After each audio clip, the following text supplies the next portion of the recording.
Day one of the Python project. I just got done watching all the YouTube videos, and in a few days I'll get started with the actual code. I still don't know what to do, but because I learned how to randomly produce objects in the screen, I was thinking to create more or less like a night sky.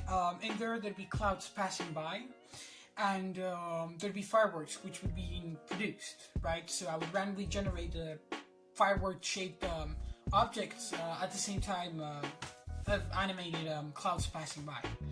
So that's an idea of mine. I don't know if that's what I'll do, but I'll give it a shot. So from what I've understood, you can't really use the Python turtle and take tkinter. That implies that I'll probably have to create a new shape, which I'll have to randomly produce. So that's something I'll have to think about. So, even if I've typed what I believe are the right coordinates to create a black frame over the whole canvas, when I try to run it,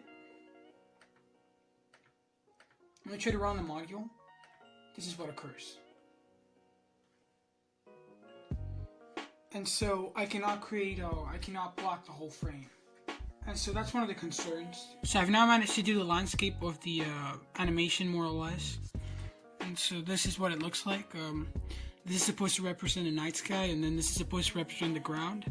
And now what I'll try to do is to randomly produce a star-shaped object. Okay, so there's been a quick change in plans.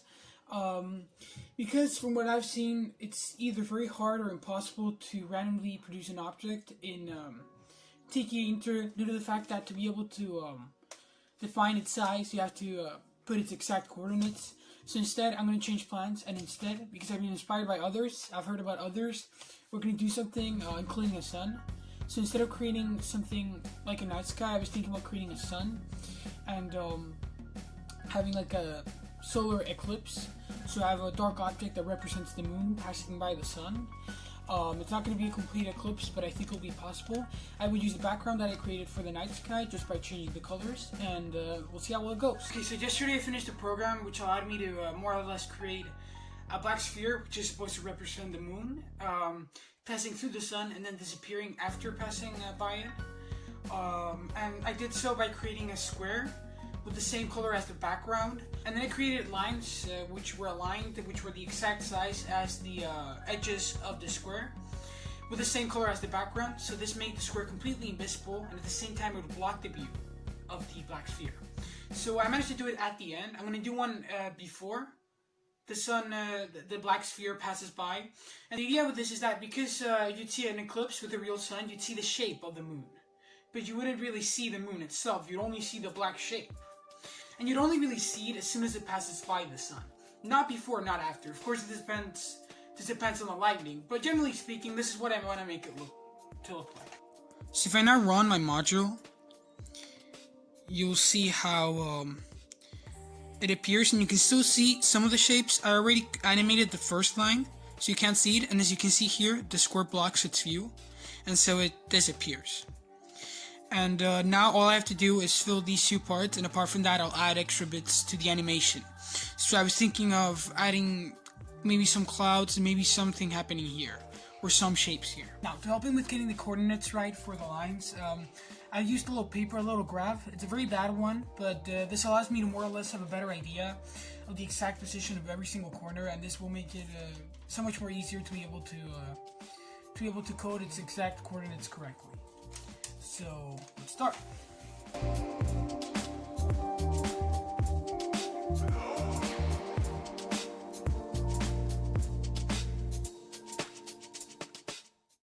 It's the 27th of May, and I finally finished my animation. I've added a few more things to the animation, which I believe will make it a little bit more special. As a starter, I've added two clouds. These two clouds move according to more or less the moon. So there's two clouds. Now the first cloud moves as the moon passes by the sun. As soon as it does so, it stops, and the cloud next to it starts moving out of screen. And after a while, what happens is that the sun goes up, and the other cloud goes to the right. They both end up disappearing off screen. And as soon as that's done, the sky starts going up, and the ground starts going down. And so it gives the illusion that everything that you just saw slowly disappears.